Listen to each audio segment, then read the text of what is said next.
Bonjour à tous, je suis Alexandra, j'espère que vous allez bien. Bienvenue dans cette nouvelle vidéo.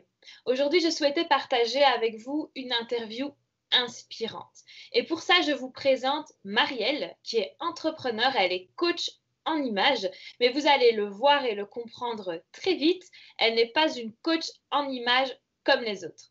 Marielle est maman solo de 2 enfants, elle vient de Bolivie. Elle a fondé là-bas une école qui permettait aux personnes d'obtenir un diplôme d'État en tant que conseiller et conseillère en images. Elle a formé plus de 700 personnes en 3 ans. Ensuite, elle s'est installée en France en 2017 avec ses 2 enfants et elle s'est concentrée depuis sur son ikigai qui est d'aider les personnes à être alignées et à se révéler avec leur style vestimentaire. L'ikigai, on aura l'occasion d'en reparler dans d'autres vidéos.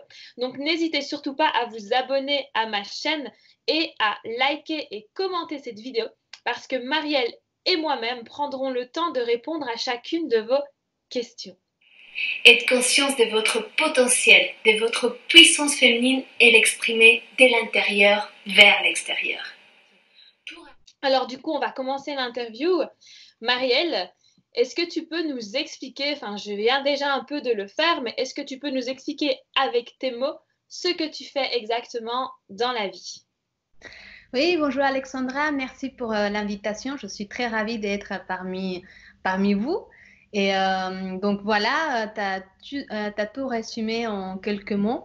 Donc voilà, je suis bolivienne, voilà pourquoi mon accent. En tout cas, je viens voilà, récemment en France et je m'installe justement pour permettre aux femmes à révéler leur puissance féminine à travers leur style vestimentaire. D'accord. Et qu'est-ce que tu aimes exactement dans ton travail? Alors, justement, si tu veux, dans mon travail, j'aime beaucoup le contact humain, en fait. Le fait d'être avec quelqu'un, partager déjà mes connaissances, mais en même temps la comprendre, la connaître. Donc, en fait, je travaille sur 4 étapes, ma méthode. Et la première, ça me permet justement de connaître la personne. Et j'aime beaucoup cette étape-là parce que justement, le conseil en image pour moi n'est pas simplement quelque chose d'externe, sinon c'est quelque chose interne aussi. Donc, je unis les deux aspects pour pouvoir véhiculer une seule image en fait. Une image qui va parler de soi, une image qui va raconter une histoire. Et cette première partie que je travaille avec mes clients, je la dédie justement à la connaître. D'accord. J'adore ça et j'adore aussi la création des styles qui est vraiment faite pour une personne en particulier. D'accord. Tu peux peut-être résumer assez rapidement ces 4 étapes pour que tout le monde puisse voir un peu plus clair dans ce que tu fais? Oui, oui, oui, évidemment. Donc voilà, comme je vous disais, en fait, la première partie, c'est l'observation. J'utilise des tests que j'ai appris dans le conseil en image, mais aussi des tests qui vont être connectés avec la partie intérieure. En gros, les vêtements, ils vont avoir une connexion avec nous d'une manière énergétique, d'une manière aussi des personnalités. Et après aussi, le corps, voilà, notre corps, en fait, il va être enveloppé avec les vêtements. Les vêtements, s'ils sont liés à nous et puis aussi à l'externe, ça crée une cohérence. Donc, dans la première partie, je vais étudier tout ça chez la personne. Dans la deuxième partie, je vais créer un style et pour cela, je prends même 8 heures à le faire parce que, voilà, parce que mon objectif, en tout cas, et c'est l'objectif, les résultats que je donnais à mes clients, c'est justement qu'ils y trouvent dans les vêtements, dans les tenues que je vais leur proposer. Donc, j'utilise des images, en fait, que je vais prendre sur les pages où ils achètent les vêtements. On achète souvent en ligne, donc je vais prendre des images comme ça pour que la personne aussi, après, elle puisse les acheter si elle le veut. Et donc la troisième partie, c'est les conseils. Donc je vais justement déjà proposer ma création des styles. Et si la personne, elle se reconnaît, donc en fait, l'objectif, c'est qu'elle se dise, oui, ça c'est moi. Donc là, on reste sur le look. Et s'il faut faire des modifications, on le fait. Pour le moment, j'ai pas eu ça, mais en tout cas, ça peut y arriver. Et donc, ici, je fais mes conseils par rapport à la personne. Donc, je le conseille vraiment dès l'intérieur vers l'extérieur. Et après, je vais passer à le programme. En fait, il va s'adapter à la personne. C'est-à-dire qu'une fois que j'ai fait mes conseils, je peux le faire en visioconférence, je peux le faire aussi dans leur dressing et je peux même le faire dans une boutique, par exemple. Ça, c'est la personne qui voit. Et donc, justement, la continuation du programme, c'est selon son objectif. Et cet objectif, ça peut être personnel ou ça peut être professionnel. Nous avons tous un objectif. Par exemple, j'ai des clients qui voulaient simplement apprendre à s'habiller, en fait, qui voulaient aussi d'autres personnes qui voulaient communiquer leur marque personnelle au travers des réseaux sociaux, etc. Et aussi, on avait la partie des personnes qui sont plus liées au niveau énergétique, donc qui veulent vraiment transmettre, ressentir les vêtements et transmettre une image alignée. Donc ça, je l'adapte à la personne et pour ça, voilà, j'adapte un programme, soit une formation, soit une séance de photo, soit voilà, simplement des exercices qui vont permettre à la personne de se recentrer sur soi-même. D'accord. Ouais. Et tout à l'heure, tu as dit de l'intérieur vers l'extérieur. Oui. Tu peux expliquer un peu pourquoi c'est important et comment finalement tu travailles sur ça? Pourquoi c'est important de travailler de l'intérieur vers l'extérieur? Alors ça, c'est intéressant parce qu'en fait, là, ça me fait penser justement à l'ikigai, ce que tu fais. Et en fait, ça a été une transformation justement dès l'intérieur vers l'extérieur et même dès l'extérieur vers l'intérieur. En fait, ma méthode, ça s'appelle déjà un boomerang parce que l'image, on la projette et on reçoit. En fait, c'est une action et une réaction. Et en parlant justement de le moment où j'ai trouvé mon ikigai, c'était à travers le miroir. C'est-à-dire que moi, mon image, c'était vraiment l'opposé, si tu veux, à ce que je projette maintenant. Donc, je me cachais dans les vêtements. Et je viens de Bolivie, justement, et en Amérique latine, être fine, c'est pas la norme. Les femmes, bah voilà, la beauté est perçue d'une autre manière. Donc, moi, j'étais toujours fine, en fait. Donc, j'étais complexée par mon corps. Et je recevais même voilà, le regard des autres et tout, comme la plupart des femmes peut-être. Donc justement, je me cachais avec mes vêtements amples, toujours sombres. J'avais pas, voilà, je mettais pas d'intention ou bien de soins sur mon visage, mes cheveux, etc. Voilà, c'était vraiment opposé. Jusqu'au jour où je me suis simplement coiffée, j'ai coupé ma frange. Là, je l'ai pas ma frange, mais en tout cas à ce moment-là, je l'ai coupée. Et une frange qui m'a accompagnée pendant longtemps. Et après, j'ai maquillé un petit peu mon visage avec un rouge à lèvres, etc. Et j'ai lissé mes cheveux, etc. Et du coup, quand je me suis regardée, en fait, dans le miroir, parce qu'en plus, je l'avais fait pas face à un miroir, juste comme ça, voilà, sans regarder. Et à la fin, quand je me suis regardée dans le miroir, il y a quelque chose qui a changé chez moi, en fait. J'étais assez déjà complexée, etc.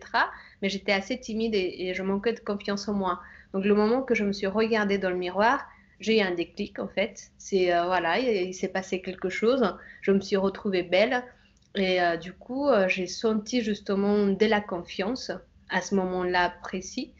Et puis voilà, quand j'ai sorti, etc., il y a les gens qui me regardaient. En tout cas, je me sentais belle. Et du coup, ça a tout changé à partir de ce moment-là. Et cela m'a permis de rentrer dans... Après, bon, j'ai fait mes études et tout. J'ai fait mes études en Suisse. Donc, quand je suis rentrée en Bolivie, à la fin, j'ai tout de suite été repérée par des personnes pour être mannequin.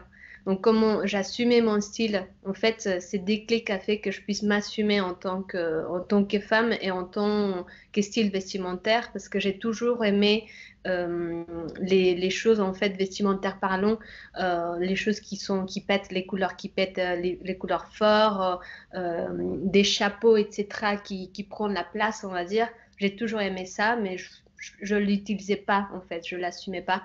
Donc, le déclic m'a permis d'assumer. Et du coup, on m'a repéré, j'ai commencé le mannequinat. Et ces côtés-là m'a permis aussi de voir la superficialité, si tu veux, de l'image. Donc, j'ai connu ces côtés externes. Voilà, et évidemment, on peut se cacher à travers beaucoup de maquillage, etc.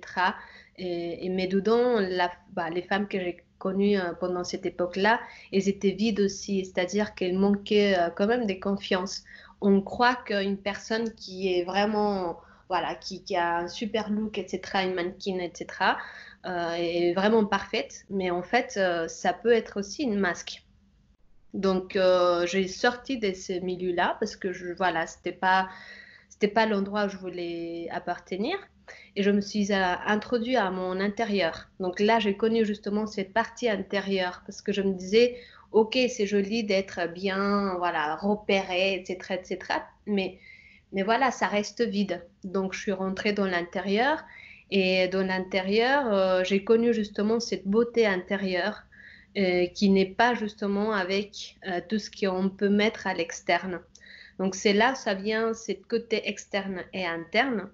Et puis après, voilà, j'ai commencé mon entrepreneuriat avec, j'avais fait de la création d'une chaîne télé, pardon, d'une émission de télé où je présentais l'émission, c'était une émission des modes.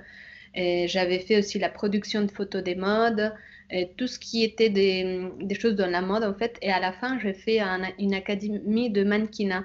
Et c'est là où je me suis retrouvée avec une élève, où je me suis vue justement quand moi j'avais fait le déclic, je l'ai revue, c'était impressionnant parce qu'en fait elle était aussi quelqu'un qui manquait de confiance, etc.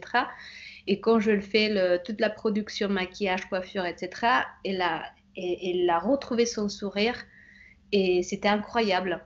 Et c'est ça qui m'a dit, qui m'a permis de justement de trouver cet ikigai, de me dire c'est ça que je veux faire le reste de ma vie. Et c'est à ce moment-là où j'ai commencé à me former et tout. Et donc j'avais déjà connu la partie externe, la partie interne avec mon propre image. Et donc, du coup, voilà, j'ai commencé à étudier un peu plus les techniques du conseil en image, m'introduire dans des formations qui étaient en France pour le français. C'était un peu, en fait, en Bolivie, on n'avait pas à ce moment-là une école qui puisse former des personnes pour devenir conseiller en image. Donc, il fallait chercher à l'extérieur. Et du coup, j'ai trouvé en France. Et donc là, à travers cette formation, ça m'a beaucoup aidé aussi pour l'accompagnement. C'était une autre vision de ce qui est l'image. Donc ça allait bien avec mes valeurs en tout cas. Et après, quand voilà, j'ai créé l'école en Bolivie pour aider justement des personnes qui ne peuvent pas se permettre, parce que moi je pouvais quand même, c'est-à-dire que j'avais on va dire quelques facilités pour pouvoir étudier en France, parce que pour nous, en Amérique latine, c'est pas si simple. Déjà au niveau de visa, déjà au niveau voilà, des budgets, même pour les séjours, etc. Il y a beaucoup de choses qui ne permettent pas d'étudier tout de suite à l'extérieur, donc c'est même une chance de le faire. Et quand je suis retournée après être diplômée, j'ai voulu donner l'opportunité justement aux personnes pour pouvoir étudier avec un contenu qui est riche parce que j'ai créé mon propre contenu à travers voilà, des formations que j'ai faites parce que je n'ai pas fait simplement celle où je me suis certifiée. J'ai fait d'autres formations à côté en Espagne et ici aussi avec des petits cours en France. Et puis je suis très curieuse en fait. J'aime bien, voilà, j'aime bien chercher. Donc, c'est pour ça que j'ai créé un contenu qui va permettre aux personnes de se certifier avec un agrément d'une université privée. Donc, à ce moment-là, quand je suis repartie en France, voilà, c'était plutôt pour ce qui est, pour des choses personnelles. Et donc, je suis repartie en France pour m'installer avec mes enfants, justement. Et là, justement, j'ai commencé à aller plus en profondeur des choses, c'est-à-dire que j'avais déjà la technique du conseil en image, j'avais formé des gens, voilà, je pouvais montrer même mon vécu, etc. Mais il fallait encore quelque chose pour moi, parce que voilà, je suis toujours quelqu'un à la recherche. Donc, à ce moment-là, j'ai commencé voilà, c'était 12 ans d'introspection encore pour me dire comment je peux me différencier des restes, parce que je savais que je me dirigeais à un public déjà assez exigeant. Je me dirigeais aussi à un marché qui est assez concurrent. Et voilà, je me disais, mais voilà, moi, bolivienne, ok, je fais des choses et tout. Il y avait tellement des croyances, justement. Déjà et la langue, etc. Je ne sais pas, des petites choses toutes les entrepreneurs, en fait, on trouve des petites barrières un peu limitantes. Et donc, du coup, je me dis, OK, il faut que je me différencie, mais comment? Donc, c'est là où j'ai commencé à chercher et aussi lire d'autres. Par exemple, il y a des personnes très fortes ici en France qui vont travailler le côté interne de l'image. Justement, je peux nommer Flora Douville, c'est quelqu'un qui a créé une méthode qui s'appelle la métamorphose. Donc, c'est incroyable. J'ai lu son livre et c'était juste incroyable. Donc, du coup, je me dis, en fait, c'est vrai qu'on peut vraiment s'intérioriser avec les vêtements, parce que là, c'était vraiment une révélation quand j'ai lu son livre. Et donc, du coup, voilà, j'ai travaillé dans ma méthode et j'ai vu qu'il y a une partie qui s'en charge de la partie externe de l'image, c'est-à-dire tout ce qui est style, toutes les illusions optiques, quelles couleurs, comment associer les couleurs, etc., etc. Et il y a une autre partie qui est, on va dire, anti-conseil en image même, qui va être plus dans l'intérieur, plus dans la confiance en soi, plus à révéler cette beauté interne. Mais à la fin, en fait, en regardant de l'extérieur, je me dis, OK, si on se concentre simplement sur une chose et on oublie l'autre, voilà, il y a encore quelque chose qui se passe parce qu'en fait, l'être humain, il y a une dualité toujours dans l'être humain depuis toujours en fait. Et dans toute la transformation des personnes, on va avoir toujours les deux choses. On ne peut pas être simplement un, le bien, le mal, le yin, le yang, toutes les choses qui nous arrivent aussi. C'est-à-dire que quand on veut réussir quelque chose, il faut forcément des épisodes dans notre vie voilà, c'est des belles destructions en fait, parce que c'est des choses qui nous arrivent à la fin, qui peut paraître mauvais, mais à la fin c'est pas mauvais, c'est juste un apprentissage. Évidemment, l'être humain doit être assez réceptif pour dire, OK, qu'est-ce que je peux sortir de là de positif pour m'améliorer et pour justement faire comment monter les escaliers petit à petit, pas à pas. Ouais. Donc, du coup, pour moi, l'image, c'était ça, en fait. Je ne pouvais pas prendre simplement le côté externe des choses et m'enfermer là-dedans, ni les côtés internes non plus, parce que si bien il y a les vérités chacun a sa vérité, c'est-à-dire que tout ce qu'on parle sur l'image au niveau de tendance, au niveau des modes et tout ça c'est réel, c'est vrai, mais l'idée c'est de complémenter en fait les deux. Et à la fin, une image, les vêtements, c'est l'outil des communications, le moyen des communications entre ce qui se passe à l'intérieur et ce qui se projette à l'extérieur. On a beau à être concentré sur l'intérieur, mais on est en contact avec les autres en fait. C'est un boomerang justement. Et c'est pour ça que j'unis les deux choses pour pouvoir faire une seule. Et puis voilà, c'est un peu en gros tout ce que j'ai pu comprendre entre l'interne et l'externe. Ok. Eh ben, super, en fait, on voit que tu as un parcours assez important. Tu as fait pas mal de choses déjà. Et justement, tu parlais d'ikigai et de comment tu as trouvé, à quel moment tu as trouvé ton ikigai. Et c'était plus ou moins vers quel âge? Alors ça, écoute, en fait, La révélation de moi, on va dire, parce qu'on a toujours un côté personnel, je pense. Dans l'ikigai, il va se cacher toujours quelque chose personnel. Ça, c'était quand j'avais 20, 23, 24 ans. Mhm. Et le fait de me dire, OK, c'est ça ma mission de vie, en tout cas, c'était à mes 29 ans, donc 7 D'accord. ans plus ou moins après. Et du coup, après même, bon, ici j'ai 35 ans, hein. Mais disons que c'est simplement, à mes 29 ans, j'ai trouvé ce que je veux faire dans ma vie, mais il n'était pas encore, voilà, il était bien, il était déjà quelque chose de stable, Ouais. mais c'est quand on se recherche, en tout cas, je pense, au plus profond et on se dit, alors, en fait, avant, moi, mes visions, quand je me visionnais en tant qu'entrepreneuse, quand je faisais mes visions de, voilà, des 3, 5, 10 ans, comme ça, je cherchais toujours quelque chose de matériel. C'est-à-dire, voilà, je veux avoir tant CA, je veux avoir, etc., etc. C'était toujours dans le matériel. Mais c'est simplement là récemment où, voilà, le matériel, c'est pas qu'il n'est pas important, parce que ça nous permet de vivre aussi, d'être dans la terre. Mais maintenant, ma mission de vie, c'est vraiment aider les gens, en fait. Mhm. C'est vraiment, je me suis rendu compte, en plus, les femmes, c'est-à-dire que je veux me projeter vers les femmes, c'est parce que les femmes, on a un pouvoir très fort. Et à différence des hommes, en fait, et c'est pour ça que le conseil en image, tout ce qui est beauté, ça parle plus aux femmes. Parce qu'en fait, une femme, elle peut avoir toute la réussite dans sa vie qu'elle veut, c'est-à-dire au niveau de matériel, finance, business, etc., etc. Mais la femme, elle a besoin de la beauté pour sortir cette puissance, en fait, pour grandir encore plus. C'est quelque chose d'invisible, c'est quelque chose d'intuitif peut-être, c'est quelque chose que ça peut paraître un détail, mais c'est vraiment ça. Mhm. Parce que nous avons besoin de nous sentir belles, de nous, voilà, de nous connecter avec cette beauté pour sortir notre force.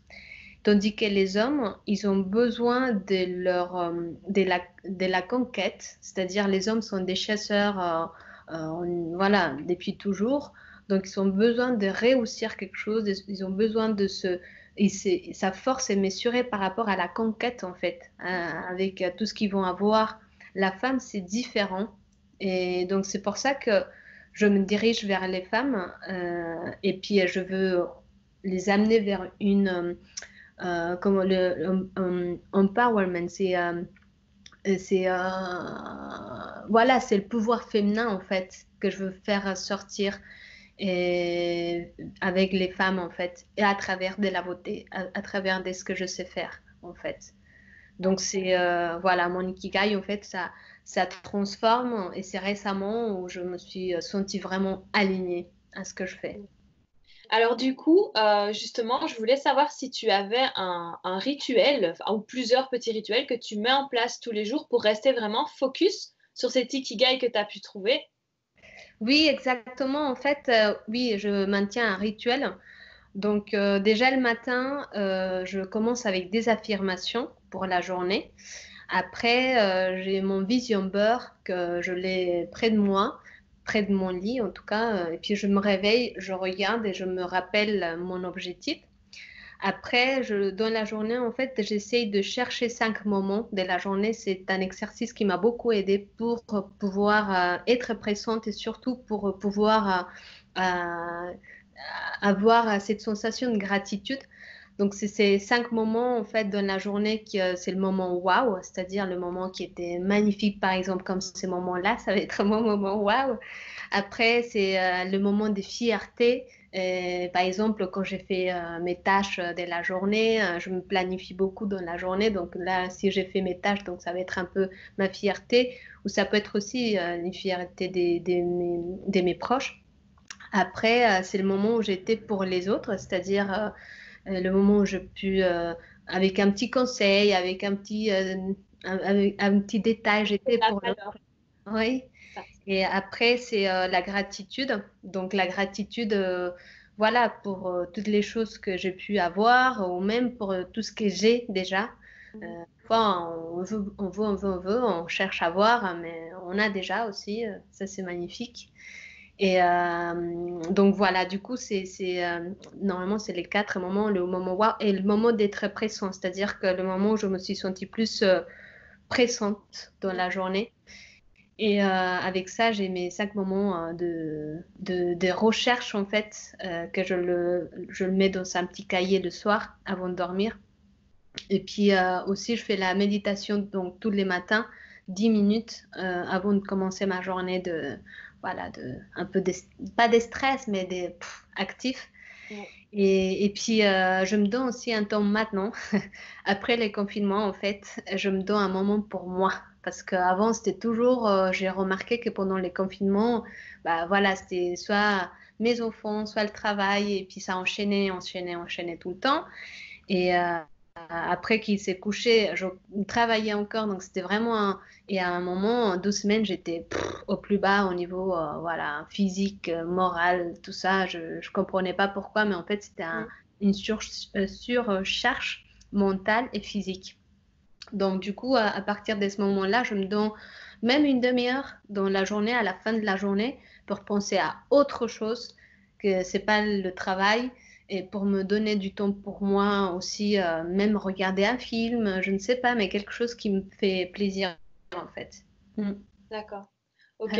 Alors, c'est un très bon exercice que tu as donné. Merci de nous l'avoir partagé. Du coup, je pense que ça peut donner des idées à pas mal d'entre nous.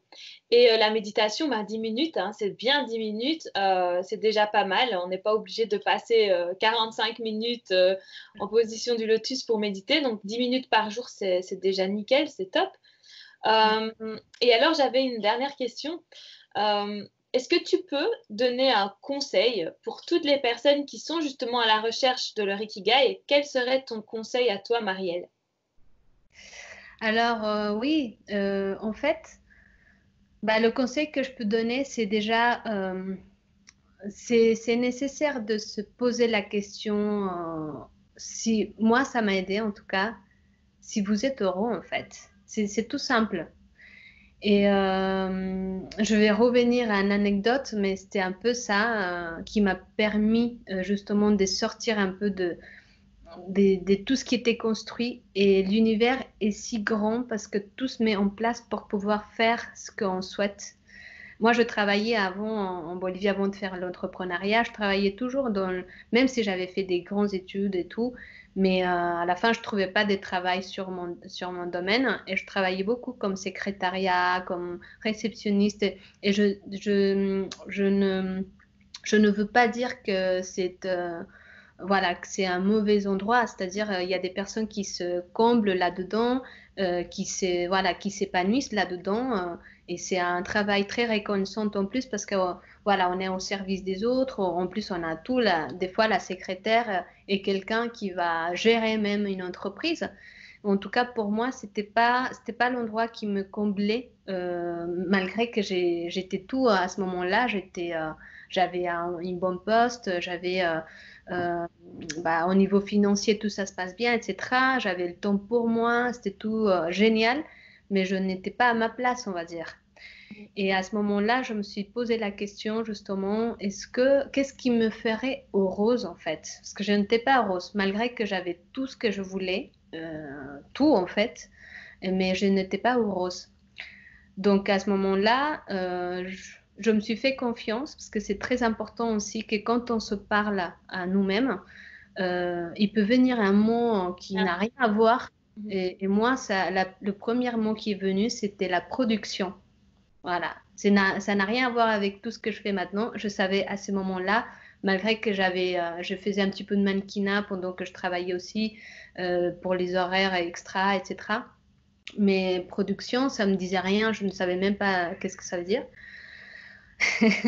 En tout cas, voilà, c'était le premier mot et tout est arrivé en fait. Quand je me suis dit, ok, la production, je vais faire la production et j'aime bien la mode aussi, donc je vais faire la production des modes comme ça et tout s'est mis en place étrangement parce que voilà, du coup j'ai sorti de mon travail, voilà, il y a quelqu'un qui m'a parlé qui en fait pour être assistante dans une production d'une émission de télé.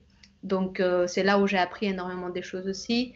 Et donc, du coup, voilà, tout est venu tout seul et pour que je puisse m'approcher plus à mon ikigai, en fait. Donc, en Et fait, tu as voilà. suivi ton intuition. Voilà, c'est ça. En fait, c'est le conseil le plus grand. La seule chose à qui on peut faire confiance, et ça vraiment, c'est à notre intuition. Si on Mhm. arrive à se connecter avec son intuition, avec nous-mêmes, parce qu'il n'y a pas de réponse. En fait, le diamant, le secret se trouve à l'intérieur et pas à l'extérieur. Et l'extérieur est fait par énormément de choses déjà au niveau matériel, au niveau voilà, palpable, mais aussi elle est faite par des personnes. Et tout le monde est parfait dans ses imperfections, mais on se laisse facilement influencer par les pensées et croyances des autres et on oublie que le secret, en fait, c'est à l'intérieur. On est à beau à chercher même l'abondance, la prospérité, énormément de choses à l'extérieur, mais en fait, ça se trouve là-dedans. On peut vraiment changer les choses du moment où on se fait confiance et on se dit, OK, bah, je vais le faire. Et on se fait confiance surtout. Il y a une intention qui doit être liée à cette confiance, en fait. Parce que du moment où on se dit, OK, je dois aller par là, OK, je le crois et j'ai l'intention de le faire. Parce que s'il n'y a pas, ok, je le crois, mais il n'y a pas de l'intention, je commence à hésiter, ça va pas marcher. La première chose qui vient dans la tête, même si c'est n'importe quoi, Mhm. ok, ça nous montre en fait le chemin. Après, le chemin c'est fait en fait. Le chemin, il devient plus clair. C'est comme si on était dans un chemin, il y a plein de nuages, etc., on voit pas clair, mais on voit une petite lumière qui nous dit, c'est ça. Et on la fait confiance simplement et on avance petit à petit. Et à un moment, ça devient plus clair. Et jusqu'au moment où, voilà, on s'y retrouve. Et c'est vraiment marrant que tu dises ça parce que j'ai préparé déjà une petite vidéo justement sur l'intuition et l'importance de suivre son intuition quand on est à la recherche de son ikigai. Donc ça fait vraiment écho à ce que tu viens de dire. Et vraiment, c'est bien que tu dises ça parce que ça permet vraiment aux personnes de se rendre compte de l'importance de s'écouter. Oui. Et j'ai souvent l'habitude de dire aux personnes que je coach que les réponses, elles l'ont déjà à l'intérieur. Et ce qui se passe, c'est que c'est caché par des couches et des couches de croyances limitantes, de peur, etc. Et que si elles arrivent à mettre pause un peu à tout ça, elles arrivent à juste écouter ce que leur dit vraiment leur inconscient, ce que l'intuition, vraiment laisser venir l'intuition, parce que le problème avec l'intuition, c'est que on a tellement peur qu'en fait, on n'est pas capable de l'entendre au moment où elle arrive. Et donc, oui, par rapport à ce que tu dis, c'est vraiment juste parce que on a déjà la réponse à ce qu'on veut être, on l'a déjà au plus profond de nous. C'est juste que on a toutes ces croyances limitantes qu'on a accumulées avec les années et qui font qu'on arrive des fois, on n'arrive pas à entendre cette réponse. Exactement. Non, c'est très important. L'intuition et la intention. Oui, C'est-à-dire que l'intuition, quand elle est là, il faut avoir l'intention de le faire. c'est ça. Parce que souvent, ça arrive peut-être que, OK, on écoute notre voix intérieure, mais voilà, on va mettre encore la procrastination, etc., des choses. Il n'y en a pas l'intention. Tout ce qui est fait avec une bonne intention, une intention qui vient aussi de l'intérieur, n'en va jamais se tromper, en fait. Et ça c'est très important. Si ça n'arrive pas, c'est parce que, voilà, on n'a pas une intention réelle. Donc, la intuition et l'intuition, je pense que c'est des choses très importantes pour pouvoir savoir et faire, en fait. Ok. Donc ça, pour résumer, ce serait vraiment ton Mhm. conseil aux personnes qui cherchent leur ikigai, c'est suivre son intuition et y mettre vraiment l'intention et passer à l'action, en fait. Ce serait ça ton conseil. Exactement. Exactement. Super. Ben, merci beaucoup, Marielle, pour ce moment que tu as partagé avec nous, le temps que tu nous as donné. En tout cas, j'ai fort apprécié cette interview avec toi. Je te remercie encore une fois de l'avoir faite avec moi aujourd'hui. Et je pense que ça a dû plaire et beaucoup parler à d'autres personnes. Donc, je suis vraiment contente d'avoir partagé ce moment avec toi.